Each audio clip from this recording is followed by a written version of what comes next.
Welcome to the Zeducation Podcast.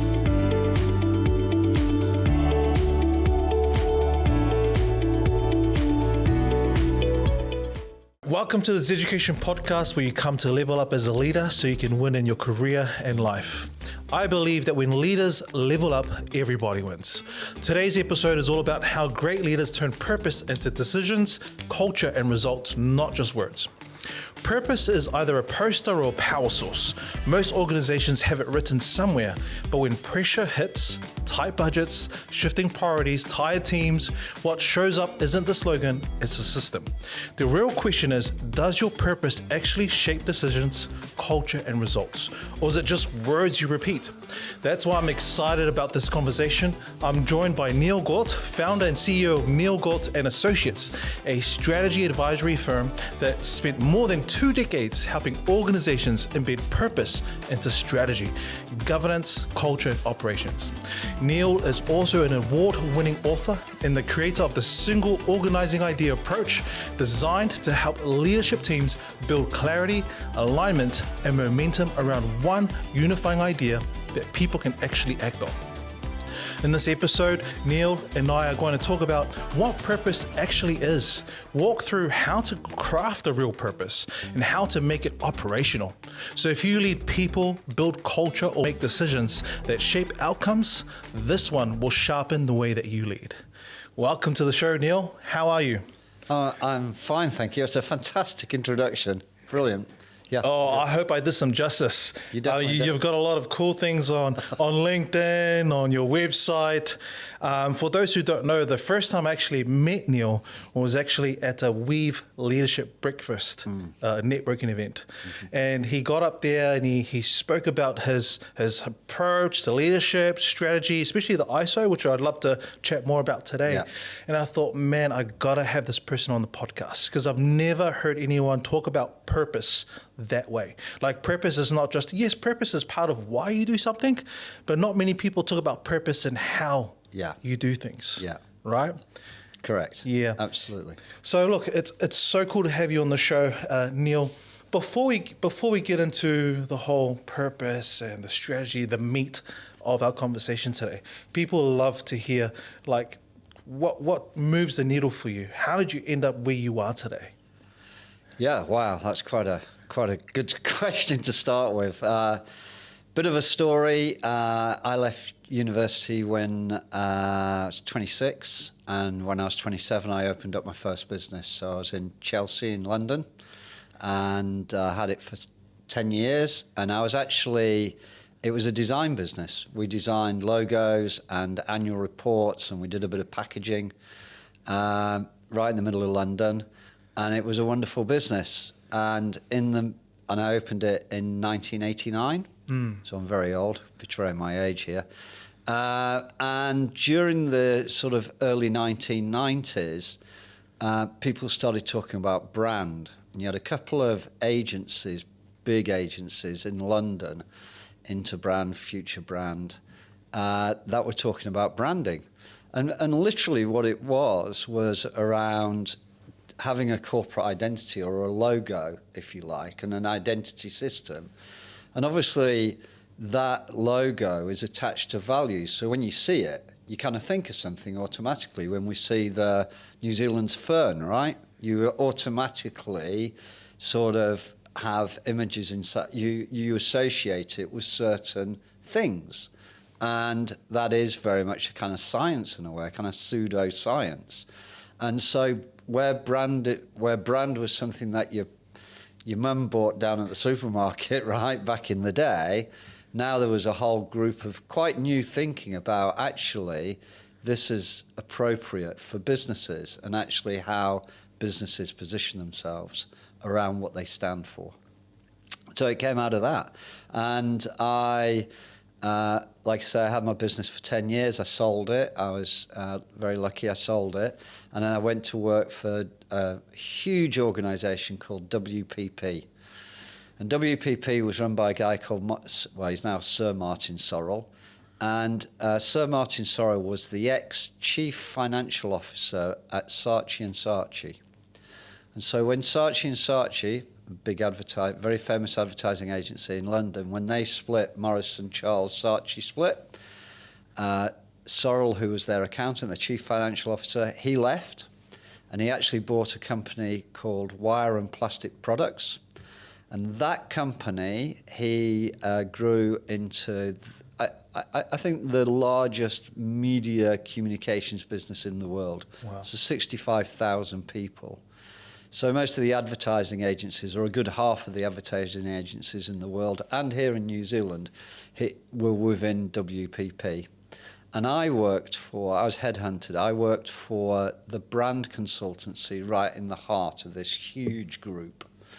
And we worked on massive corporate programs. This consultancy worked on things like BP, Beyond Petroleum. I worked on De Beers, around the conflict diamond sort of thing, the mining out in Botswana. I worked with Merrill Lynch and just a whole Arthur Andersen, if you remember those, kind of very much caught up in the Enron scandal back in the day. So I write about a lot of this stuff in my first book. And so that's how I kind of got into it. So it was like I was a brand strategist, basically. I'd started off life, when I went to university, I actually studied graphic design and philosophy and politics. So I was a designer, but I got into the business side of it. And I was fascinated by strategy. I was just interested in the way that things work. And so that's how I got into it. Yeah. And I worked with WPP for 3 years. And then this is the really weird bit of the story. I lived in London with my lovely family in London, specifically in Wimbledon. And my next door neighbour was one Christopher Luxon. So basically, really? Yeah. And Martin Sorrell, there was a big shake-up around the dot-com bubble bursting. And I was actually been offered a job out in LA because I was leaving WPP. And I was kind of, I suppose I was fairly good at what I did, and I had quite a few different offers. And one offer was to go out to LA to be a managing director of an agency out there. And Christopher Luxon, who, he wasn't my bestie. He was a guy who was across the road, basically. We're having a conversation. I was telling him what I was going to do, and he said, "Oh, no, mate, you want to get yourself down to New Zealand? You do really well down there." So I actually came down to New Zealand in 2002, and I was here for 7 years, and with my family. And I was just very, very lucky. I was quite a big fish in a small pond, so I brought a lot of the latest thinking around branding, and I ended up working with all sorts of amazing businesses down here and organisations. So, I was involved in the renaming of BCL to Cordia and the AMI Smile, and I worked with Contact Energy and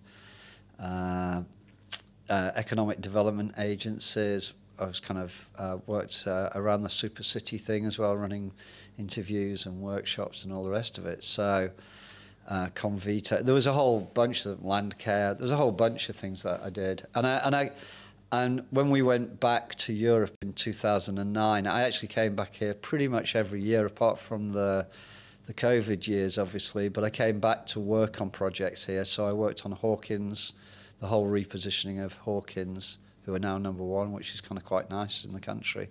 So, that's how I got into it, yeah. How cool is that you and Christopher Luxon were neighbours? No, it's weird. Are you guys still in touch? I've seen him a couple of times. Oh, nice. He's not, I'm not, I don't share his politics, just to be clear. Yeah.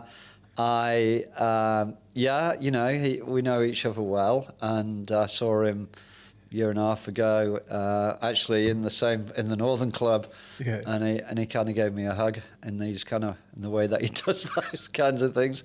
But I know him, and without going into the politics, I think his heart's in the right place, But I don't agree with.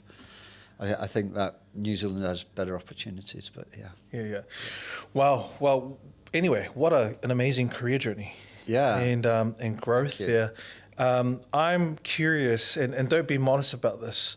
What was one of the biggest highlights, or I guess proudest achievements throughout your career? Do you know what? I don't think anybody's ever asked me that. That's a really hard question to answer. So many?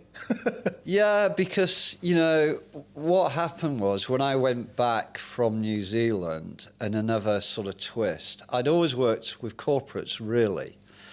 But when I got back, when I was literally on my way back to the UK, and was sorting out, getting a house sorted out and everything in the UK, an old friend of mine called me out of the blue. He was a copywriter from back when I had my agency. He was a copywriter. He used to write annual reports for us.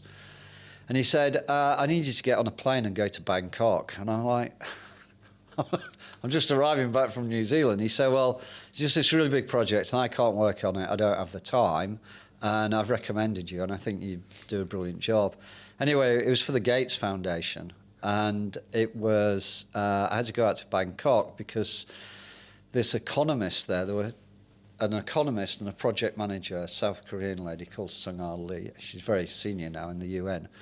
But he was a specialist in financial inclusion.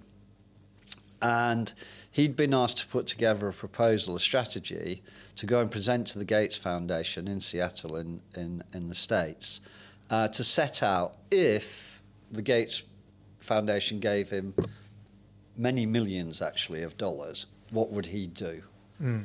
And so we sat in a room, the three of us, and came up with a strategy. And he went out and presented it. And I think within 5 years, the organisation that we created, which is called the Alliance for Financial Inclusion, that became the main advisor to G20 on everything to do with financial inclusion. And so that, I'm proud of that because, half of the world's population is unbanked. They're not even in the banking system. But it was doing something that I did for good, if that makes sense. And that sent me on a whole course. I ended up working for the majority of the biggest international NGOs out of the States. I worked with human rights organizations around the world. I was still doing corporate stuff, but I was more kind of in that space. Then I went and worked in Palestine, Africa, right throughout Africa, all sorts of different projects, and actually using everything that I'd learnt through my career, but very specifically what I'd learnt while I was in New Zealand as well, because I owe a huge debt of gratitude to New Zealand. It gave me an opportunity to develop my thinking in a way that I wouldn't have been able to do that in the States or in Europe because of the space that I had here and the trust that people had in me to come up with solutions that actually went beyond what a brand strategist role was. And that was where Single Organising Idea was developed here in New Zealand, and that thinking and then sort of applied and tested right around the world afterwards. So, yeah, it is. It is, and that's I do. I'm very, very patriotic when it comes to New Zealand, and I actually don't see. I am a Brit, obviously, but I know it sounds a bit idealistic, but that kind of John Lennon thing of I see myself as a human being living on the planet, right? But I absolutely love New Zealand. I love what it stands for, and the people, and the diversity of the place, and the opportunities. Actually, quite different here to other places in the world. Mm. Yeah. That is so cool. And I mean, for our audience, I'm sitting here with Neil, who's traveled around the world. Everything he touches turns into gold. But to come together, and somehow come up with a strategy that improves, enhances financial inclusion.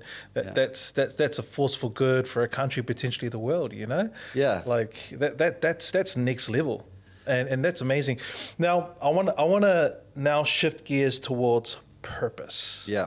Where did that come from? Yeah. Because I know that you're a big advocate for purpose is the why and the how of business. If you want to be successful, you need a strong purpose. Yes. A good purpose. So let's go there now. Yeah. So for a lot of businesses, even for me, purpose means one thing. For others, it could mean another. Yeah. what is purpose, and then and where did this passion come from? Yeah.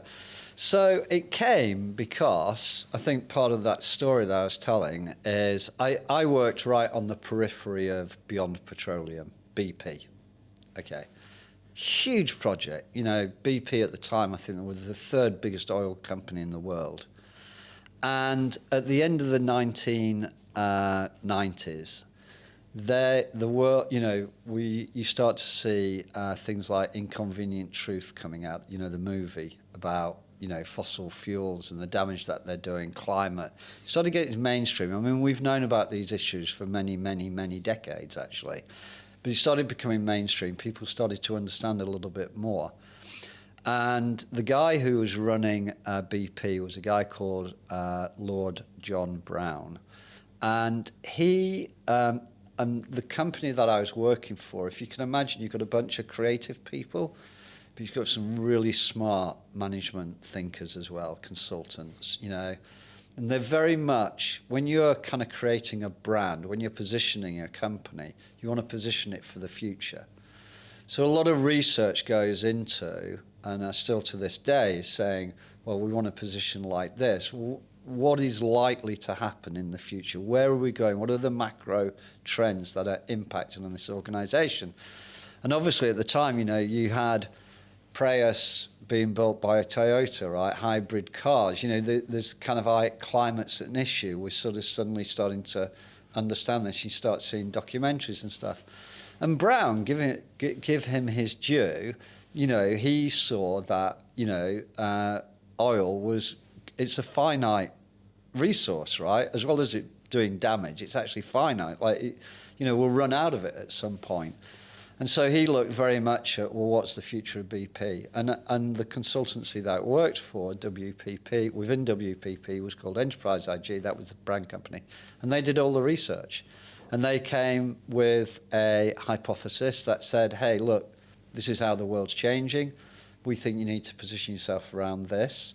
And BP, British Petroleum, turned into Beyond Petroleum.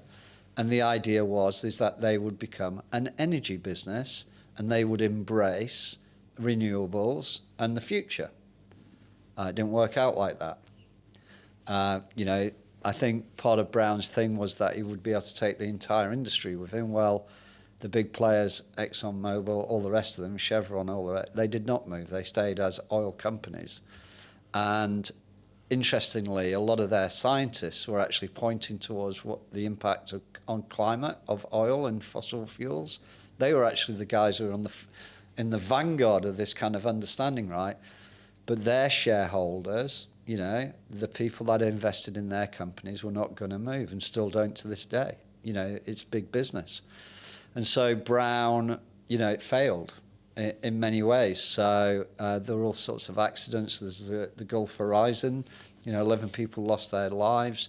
They had a big disaster in Texas as well, I think 2005, 2006, where people lost their lives as well. They were an oil company. And there was a really interesting magazine article that I picked up kind of years later after, you know, the work had been done. And it was a worker, an oil worker, and he said, I completely believe in the values and I completely believe in Beyond Petroleum, but it has nothing to do with our company. We're an oil company. And that's the difference. It's like what you say you are and what you're actually doing. Completely different things. So you can say Beyond Petroleum, and they did all of this campaign, changed all, you know, the logo. You remember the old logo was a shield, right? They changed it to that flower. You know, they really had that green already. So there's all this communication going on, Beyond Petroleum, Beyond Petroleum, but actually the business hadn't changed at all. And so really what that for me was, and again, when when you've got time to think about that stuff, it's like, well, it's all well and good saying this stuff, but are you actually doing it? And I never had an epiphany. I didn't kind of wake up one morning and go, God, I've been working for the devil. You know, I'm kind of like, this is all about money, which is what it's about. You know, it's about short-term money. It happened over time. And you kind of realize that actually, if we want to make a if we want the world to be fit for our children and our grandchildren and their children, grandchildren, then we have to make we have to make a difference. And one of the most powerful things in the world is the power of brand. Brand gets people to buy things, to influence people, to make decisions, to generate a kind of sense of, I need to have that thing, right? Desire. Very, very clever, very, very powerful. So if you could actually use that to make the world a better place, right? If you can actually apply that in a different way, then you make real breakthroughs. And that's literally what I've been doing. Not just me, there's a bunch of other people as well. And I got involved in think tanks out of Oxford University and Cambridge University, and I was invited out to Harvard, Michael Porter's sort of shared value thing. Nice. Which was total Michael BS. Porter's, Yeah, well, Michael Porter, yeah. But the issue with that, and I talk about it in my first book, actually that was, smoke and mirrors for me. And I actually talk about it in my book when I crossed swords with Mark Kramer, who's actually his partner, in his sort of idea of purpose was around shared value. Well, it doesn't work, and I'm careful what I say here, but if you take a big American corporation, let's say, for instance, Kmart, yeah, or Walmart, rather, let's say Walmart. So they're saying, hey, look at us, aren't we great for the world? We're helping our farmers in Africa grow our own brand coffee and everything. And you kind of go, yeah, well, you would do, wouldn't you? Because they're growing this stuff for you, so taking care of them is not a bad idea. But at the very same time, they're having arguments about even paying the minimum wage back in America. So there's this kind of hypocrisy that goes on. So you're either all in or you're not all in. And that was the problem with Porter's shared value thing. So, if you can kind of imagine, I'm having lots of these different experiences, different parts of the world, different projects, meeting different people from very different cultures. I've been so lucky to meet sort of all sorts of different people at all sorts of different levels in society, some with no influence whatsoever, some with huge amounts of influence, billionaires and then people, incredibly poor people. And it all impacts on how you kind of think and your view of the world. And so the framework that I came up with, taking purpose from being a bunch of words, really, and probably at best impacting on customer-facing people where they had to be beyond brand. Do you remember that? That's not on brand. That's that kind of thing. And saying, actually, you need to apply it to the entire organisation because every decision within that organisation impacts on, it needs to be aligned with what you say you're actually doing. And you get it all the time, people are saying one thing and being done and doing the other, and they get caught out now very quickly. And just on that note, so just for our audience, if I'm right, so basically what you're saying is you reached a point or you started to realize that a lot of businesses were saying like, this is who we are, this is what we're doing, but behind the scenes they're doing something. So they're not walking the talk. Yeah. So what you're saying is purpose is something, it's part of influence. It's saying like, this is who we are, this is what we stand for, this is what we believe. But behind the scenes, it's like, how are you doing that? Yeah. How are you living up to that? Yeah. How are you becoming that? Yeah. So even if it's a standard you set for yourself, you've got to be at least making moves towards that vision. Totally, yeah. And I think that, you have to be fair with corporates to some degree, right? I mean, corporates are in the business of making money. Let's not, kind of bugger about around. Got to put food on the table. Yeah. Got to feed the mission. Yeah. They have got to make money. You have executive teams that are in these companies that are hired at vast amounts of money to make money on behalf of those shareholders, on those boards. And they have strategies around making money. That is their number one priority, okay? The difference is that today the way that you make money is different, right? So back in the day, you could, no social media, if you like, companies kind of dealing with media, mainstream sort of analog style media. Everybody today, we're on social media, so we scrutinize anything at any time, almost live. So the way that you actually act the way that businesses act today is quite different to the way that they act before, right? And these corporates are transitioning to a new kind of world. And some of them are grasping it, and some of them are getting it, and some of them are actually proactive in making things work that wouldn't work. And some are not. Some are just business as usual. Like, we're going to carry on doing what we're doing, and we might do a couple of little charitable things or CSR style things that are sort of bolted on the side. But fundamentally, we're still about doing this. But it's changing, and I really do believe that purpose is becoming more and more and more powerful. And we're going to go and talk about ISO 3711 soon. But purpose is a governance system. That's what people need to understand. It's the way you actually govern, how you manage your business is through purpose today. Not mission and vision, right? Mission and vision is an old top-down command and control thing. I'm ex-military as well, we used to go on missions, that is what it is. It comes from the Industrial Revolution. Businesses were built more or less on kind of like a military style model where you have people at the top, people at the bottom, and we command and control. Well, the world's changed. Gen Z don't operate like that, You've got to change. These people are changed. They're more aware of what's going on in the world. They're more aware of, how the world works, if you like. And you've got to be far more clever as a corporation to actually attract those really, these clever people into your business. And that is the fundamental thing about all of it. At the end of the day, organisations run off people. And the job is, just like it is for New Zealand as a country, is to attract and then retain the very best people. Because those people are the people with the ideas. Those people are the people with the dreams. Not only have they got those ideas and dreams, they can actually make them happen. So it all comes down to people. And your purpose has got to be able to resonate with people. I love that. What you're about. I love that. Just for our audience, your definition of what a purpose is. So yeah, straightforward. So I'm really lucky that at the end of next year, ISO 3711 comes out. And so for the very first, you don't have to be a B Corp, you don't need to be anything at all. For the very first time, it will define exactly what being purpose-driven is. And it'll be about a 70-page document. I'm part of the team that is kind of consulting into it, if you're contributing to this standard. It's international, like every country in the world sort of involved in one way or another.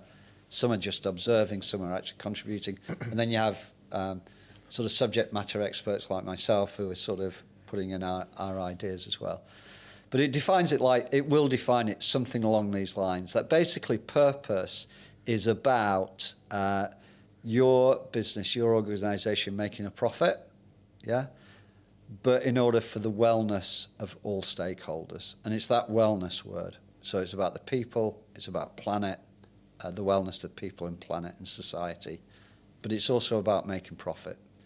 And it doesn't, and this is what's really interesting, is it doesn't matter whether you're in the social sector, whether you're a social enterprise, or whether you're in the private sector.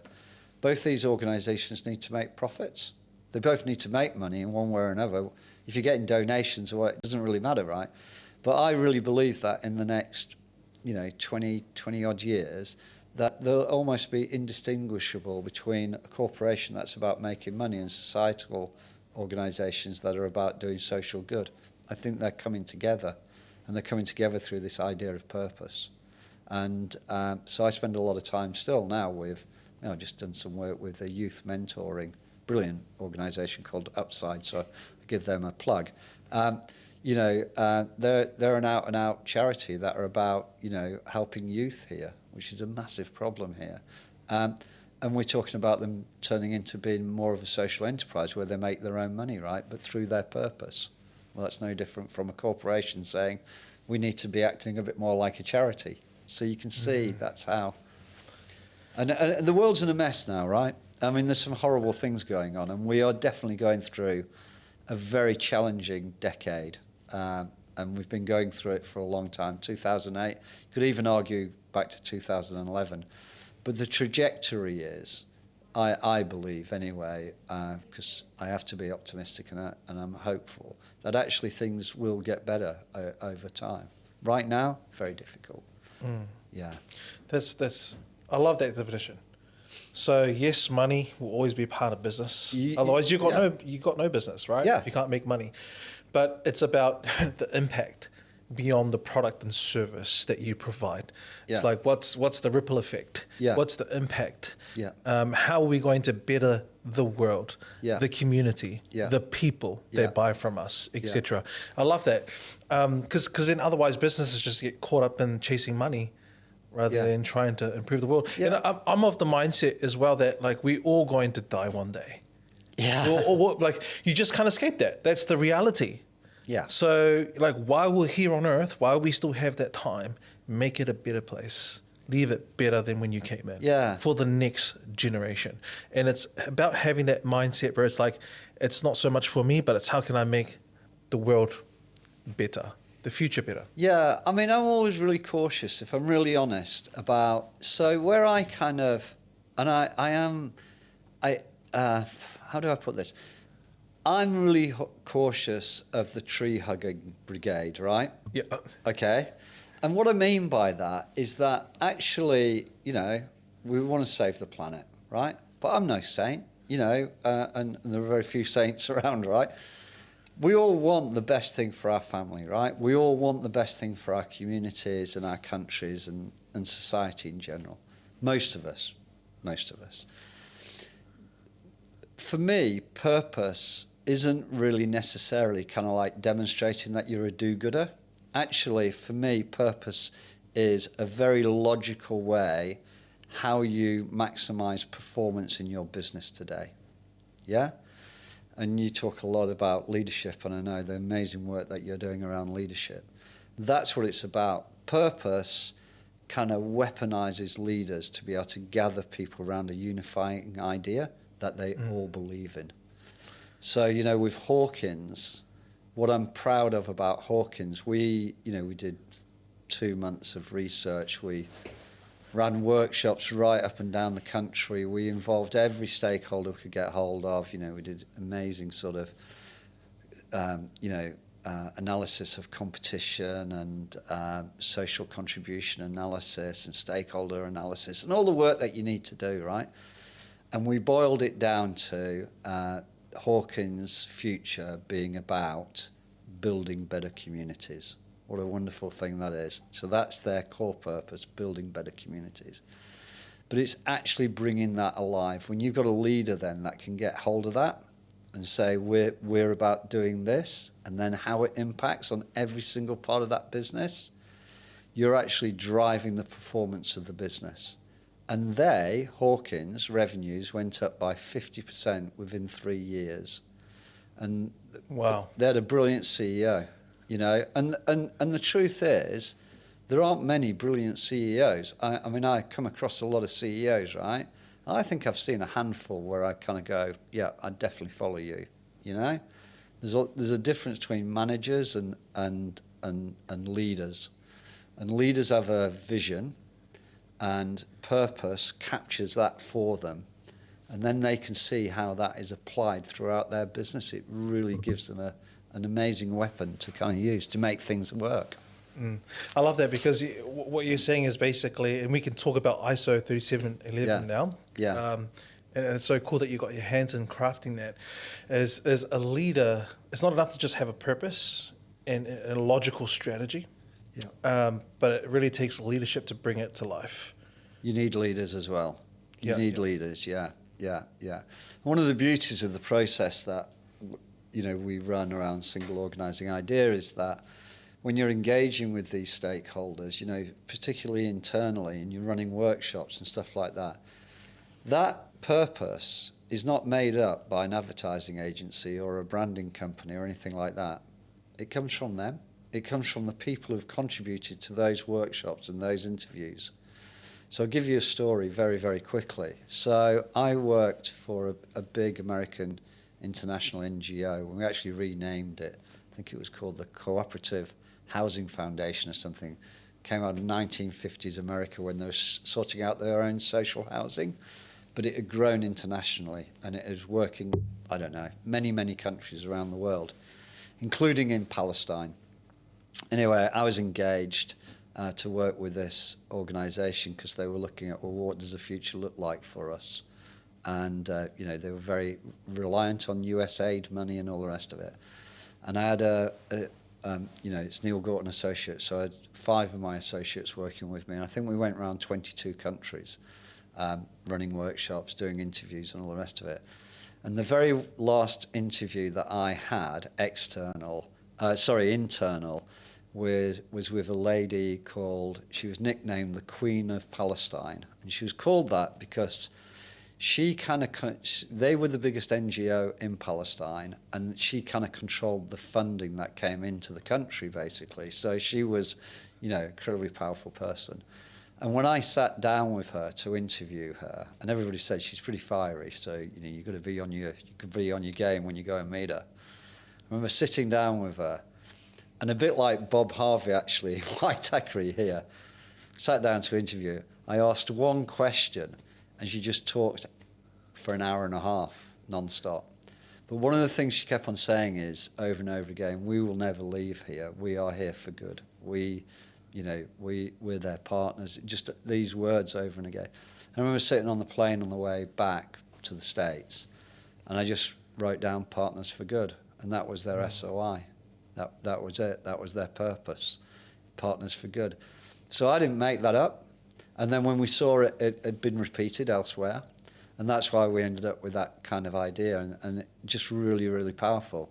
So how are we Partners for Good? So when you get into that implementation thing of making that real, what do you do that you kind of keep doing, that you're already doing, that fits with Partners for Good? What do you stop doing? And what do you start doing that actually makes that live in all the different parts of the organisation? Processes and systems, culture, marketing, communications, innovation, all around Partners for Good. How do you embed that? What does it mean? And then that stuff you can measure, you can see, this part of the business or the organisation is delivering on it. This part isn't. This part has a cash cow and an old idea. It's going to take 3 or 4 years because we've got to let go of that to be able to, invest in the new thing that will bring Partners for Good to life. So different things, organisations are living organisms in a way. They don't all move at one go. It takes time to make it move, but that's how it works. I love it. What a great example. That's so cool, and just from the interviews, and you talked about purpose comes from the people. Yeah. Totally. It comes from, that's where it starts in terms of crafting one. Can you walk us through, not just big corporates, but also maybe speaking to our small, medium-sized businesses? There's a lot of them here in New Zealand. Yeah. A lot of our audience in New Zealand. What's your advice around crafting a purpose for their business? Yeah. Like, where do they start? Yeah. So I work with a lot of SMEs, and I've just worked, I kind of moved as I said, my consultancy's been going for 20 years, but I moved back down to New Zealand permanently a year ago. And then I spent 6 months just listening and going to conferences and trying to work out what's going on and all that kind of stuff. And then I started working properly in July time, and I worked with I think I've worked with 3 SMEs now already. So how do you actually do it? So basically, the way that we do it with Single Organising Idea. So I probably need to explain that first. So core purpose or purpose, we've already defined that. Well, it's about wellness, well-being of all stakeholders, right? How do you operationalise it? Well, that through my framework, which I developed in New Zealand, is through Single Organising Idea. And to arrive at that Single Organising Idea, that core purpose, if you like, go through 4 different stages. So the first thing is to identify it. Okay, so you want to, and identifying what that core purpose is or Single Organising Idea is about going out and having conversations and researching the landscape. Like, what are your competitors doing? doing things like pestle analysis, like political, environmental, legal, technologically. There's all these society. There's all these things that are changing. So you want to go and analyse that. What's changing in your world? Your products and services. I mean, what is it that you're actually delivering, and who are you delivering it to, and what do they like and what they don't like, and how is the world changing for them? So you're doing a lot of research and you're doing a lot of conversations. And out of that, this sounds a bit like a plug for consultants, right? But it is always good to have somebody independent do that for you. It is actually quite hard doing it yourself because you don't ask the real questions that somebody like me will ask. So I will sit down, I've got interviews today, and I'll say, this is off the record, it's completely in confidence, and it is. But I'm in a position where I can ask those questions. The owner of a business can't ask those questions, right? Because you're kind of people want to hear what they want to hear and not hear what. So that you need that unbiased sort of view. Unbiased, but also you've travelled the world. Yeah. So you got your perspective. Correct. Yeah. So you have all of that experience. So consultants get beaten up a lot, right? But I wouldn't do anything without advice. I wouldn't know, buying and sell a house. I go and ask an advice. So you need advice. You should always have good counsel around you. I think that's absolutely critical. People you trust, who you really do trust. So you do all of this question, then what I do is I come up with a hypothesis, basically. Yeah, and it's in a PowerPoint, right? Another horrible word people don't want to hear. But you're telling a story, and literally what I say is that this story that I'm going to tell you, it's based on my intuition, right? What I intuitively think. It's based on the truth of the organisation as we see it today, okay? And it's also reliant to some degree on artificial synthesis, because I've been using AI for about 4 years now, easily 4 years. So it's a combination of all those things. And you lay out piece by piece to the client, to the business, what's going on in their world and the insights from that. So, hey, we interviewed 20 people, and this is what they said.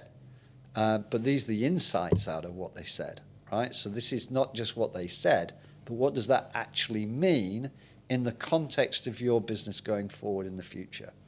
And you do the same by looking at, like I say, the kind of pestle analysis, what's going on. You look at competitors.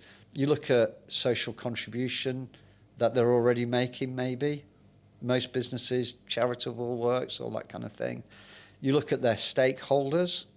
People are amazed by the number of stakeholders they have. They think, I've got customers and employees. Well, you've got the government, you've got families, you've got media. There are many, many, many stakeholders, primary and secondary.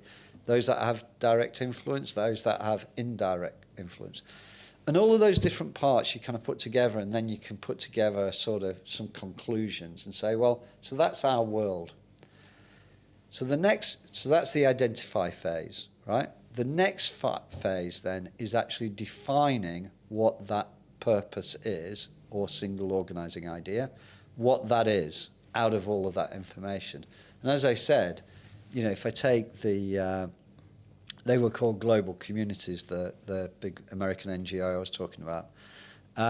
When I think about global communities, when we put all that information together and we end up with Partners for Good, we were saying, look, it's coming up here, and you can see it here, and actually you're doing it here, and so you kind of get that. So you've got those 2 words, or 3 words, or 5 words, whatever it might be, but then you need to identify the values that underpin that.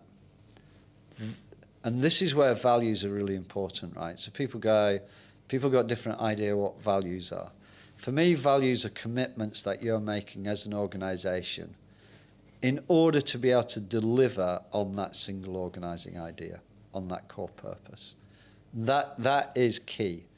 And you need to actually define those values and what they mean internally and externally. How do I experience those values, right? And the values come down to a very simple thing. What people believe in impacts on how they behave, and how they behave results in outputs. Very, very straightforward.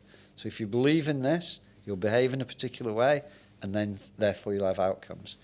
So you've got your core purpose, single organising idea. You've got your values, probably 4. Normal number. Sometimes it's been 3, sometimes 5, but it's normally about 4.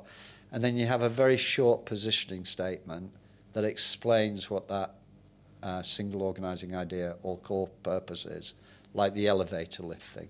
And that's your model. That is it. No vision, Wow. no mission, no pyramids, no triangles, no columns or, platforms or these hugely complicated models. That is it. And that is all you need. Just those 3 elements. And once you've defined that, you then stress test it. So I have a stress test. And quite often, if I'm dealing with a SME or whatever, I quite often do the presentation on a Friday, and I hand out these sheets of stress test, and it talks about, is this sustainable? Is it resilient? Will it drive? Will it make money? Is it an organising idea? Ask questions like that. And I give it to the executives or to the owners of the business, and I say, you've got it all there now. Go away and you stress test it. And in all the years that I've done this, I can honestly tell you I've only ever had once where one person in one team turned around and said, I can't buy into this. But that guy wanted the CEO's job. So that's why he wouldn't buy into it anyway, whatever happened. Because it's so rigorous. And then once you've defined it, so you've got identify, then define, and now you're in the alignment part. And that is literally then aligning all the different parts of the business with that core purpose, with that single organising idea. And some of those things are real quick. So a leader, for instance, can go, yeah, I've got it. Brilliant. Building better communities. You can go talk about that all day long, tomorrow morning. Because it's easy, with passion, right? You can talk about it.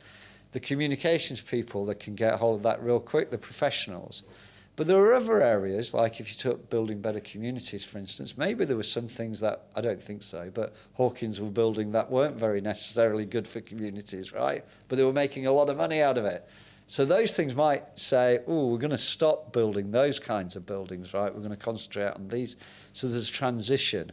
And that's where you need to give corporations the ability, some grace to actually change things. Because if your cash cow is oil, right? And then you go, well, we're going beyond petroleum. Well, you would think 10 years maybe. How long does it take to transition? I don't know. I'm not an expert. But basically, you'd want to see it, right? Where you kind of make you less and less reliant on oil and you go more into renewables. And that's alignment. And while you're doing that alignment, the fourth part is measuring everything. Learning loops. So we have a thing called learning loops, where you're that initial thing that you did, that identifying thing, where you're talking to people, critical, you keep on talking to people, internally and externally, learning as you go, all the time, sending out micro surveys, 3 questions, is this aligned, is that aligned, how do you experience it, that kind of thing, constantly. So you're taking the pulse of the organisation all of the time. You take that information into the organisation, into these learning loops, and it's different groups of people throughout the organisation. Or if you're a small business, just you learning and sitting down and going, right, so this is what people have said, this is what they're experiencing. So what does that mean to us then? And what are the insights? And how do we adjust what we're doing then to meet what their expectations might be or what they're experiencing? And it works like that. So it's an entire system. And that's what purpose is when it's actually delivered. Cool. It's not just a thing on the wall. I love that. Yeah. You just pretty much gave us a little short crash course here around how to craft a purpose, and just the way that you laid it out beautifully makes logical sense. It was like, I like to read a lot of books on Kindle and listen to some audibles, and I was just like listening to an audible, like a book, and listening to a book, and just the way. There you go, ladies and gentlemen. Neil just wonderfully laid it out for us. 4 steps to crafting a purpose. Yeah. It sounds easier than done, but I think understanding how to craft it is definitely the first step. And obviously, get some consulting, get some support to help you craft one, really, really good one. Now, my next question is how do you bring it to life? Okay, now you mentioned leadership, and I think leadership is definitely key. Yes. As you mentioned. So tell us about that. Once we've gotten a nice purpose, we're ready to go. Neil, yes, I love it. Yeah. We've stress tested it. People are on board. Yeah. How do we start translating that and getting everybody? So that goes into that alignment part then. So, most businesses rely on delivery of a product or a service, right? So you're actually looking at those products and services and saying, does this align with our core purpose? Like, if you sort of said, I don't know, let's say you're a food company and you're transitioning to doing food for good, right? So there is a famous case of this. So Unilever is probably one of the biggest purpose-driven organizations on the planet. Huge. Massive. Yeah. Very, very courageous leader, a guy called Paul Polman. I mean, he's since retired, right? 5 or 6 years ago even. But he took Unilever on a purpose-driven course. So he had this thing called the Sustainable Living Plan. And back in the day, actually, Christopher Luxon worked for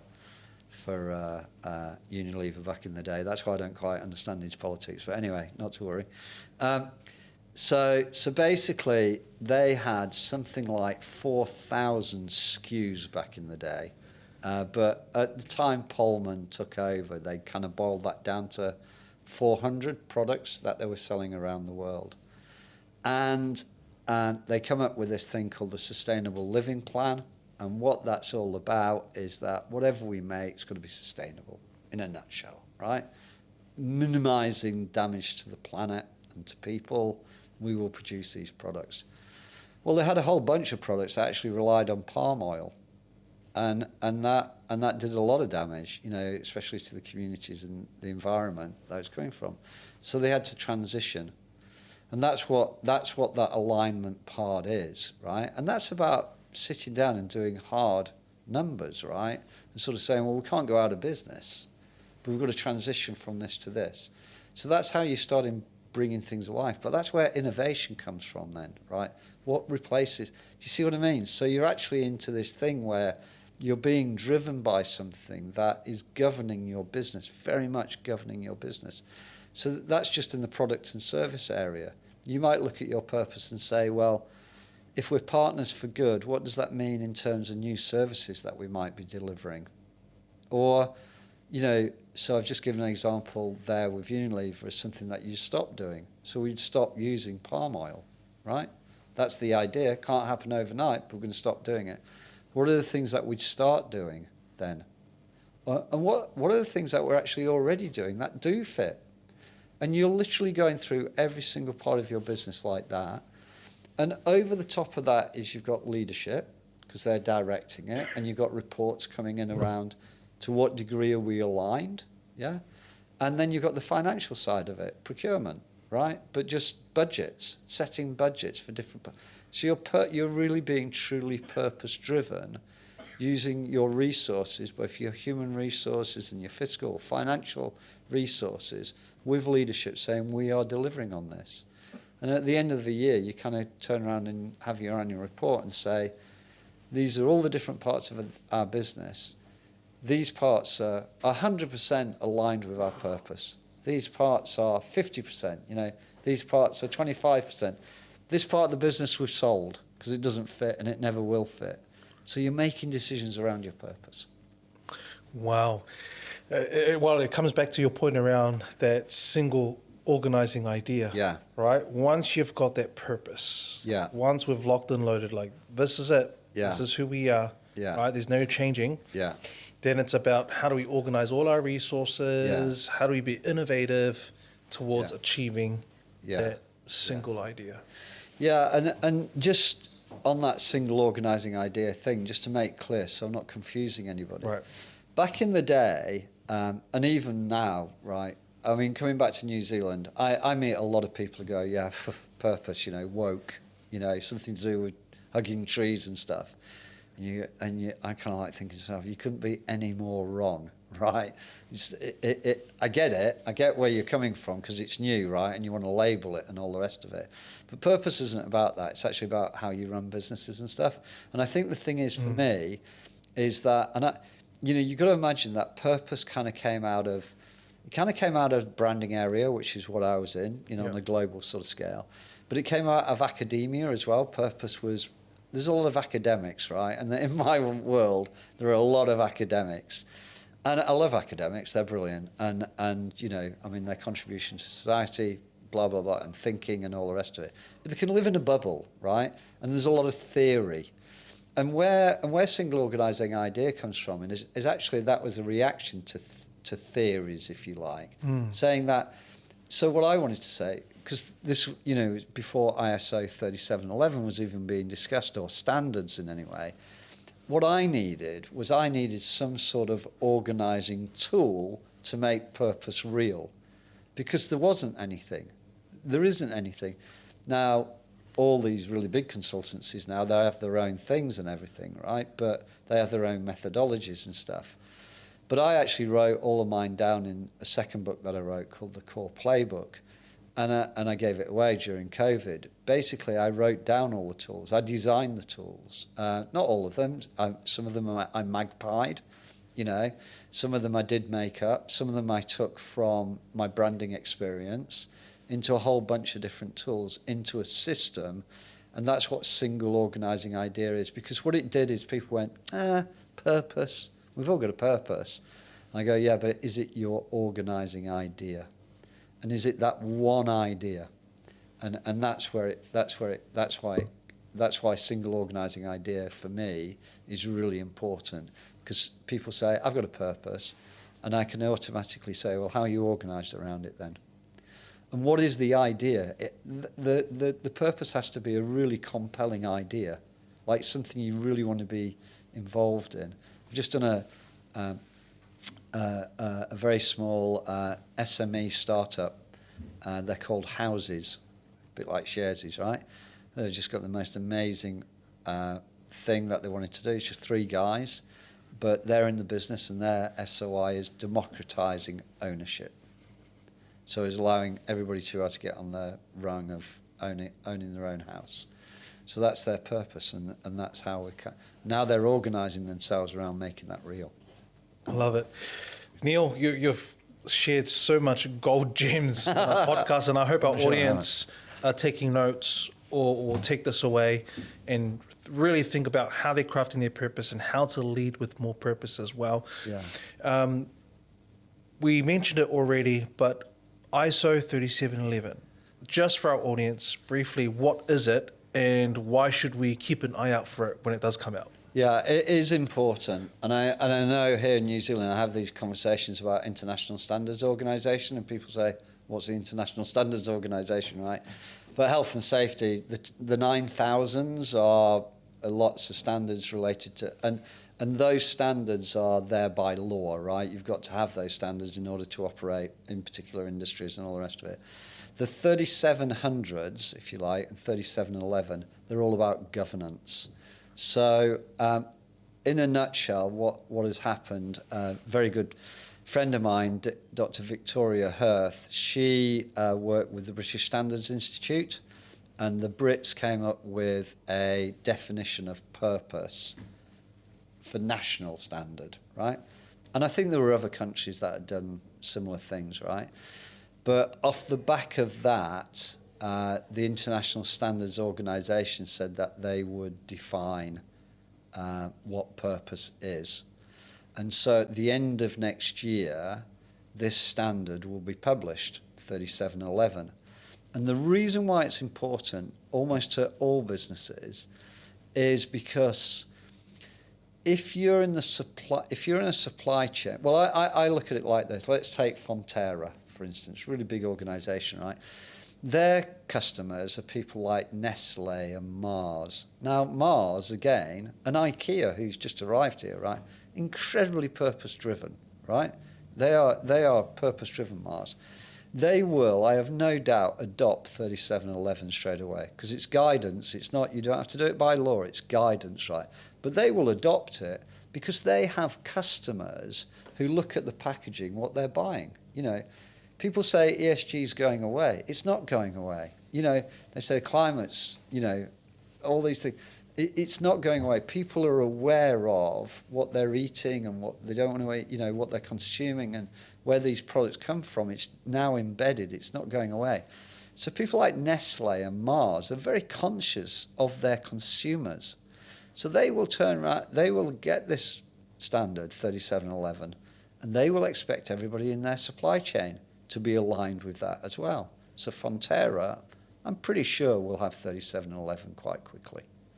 And that means that if you're a supplier, if you're a small business and you're supplying Fonterra in some way, then they might be saying as well, look, yeah, hey, look, 3711, we're compliant with 3711. So it will take time, but I think that's why I'm hopeful about the world, right? Because I think that purpose is the future. In just the same way, you know, last week, the World Economic Forum, people don't understand this. It's really, really important. The fastest growing sector in the world is technology. We know that, AI, right? Massive, massive area. The second largest in the world, green economy. It is the most dynamic. It's where all the innovation's happening. It's where new things are going on, renewables and all the rest of it. That's what we should be into, you know. But people see it as, you know, what the media says, and we know the media is sort of dominated by kind of quite short-term thinking, actually, because the people that are paying for the media or doing the lobbying or whatever, you know, they've got deep pockets and they're interested in maintaining the status quo because actually we make money out of the status quo, whereas actually, you know, doing something new, a bit scary, frankly. Don't want to change things. Doing all right, thanks. So we're in that. That's the situation we're in. Yeah, I love that. Purpose is the future. I love that. Totally. That's the quote. Believe it. Yeah, that's the quote I'm taking down from what you've just said there, and I love that. Like keep an eye out for ISO 3711. I mean, there's a lot of consultation, a lot of work, different countries involved in crafting what this is. Yeah.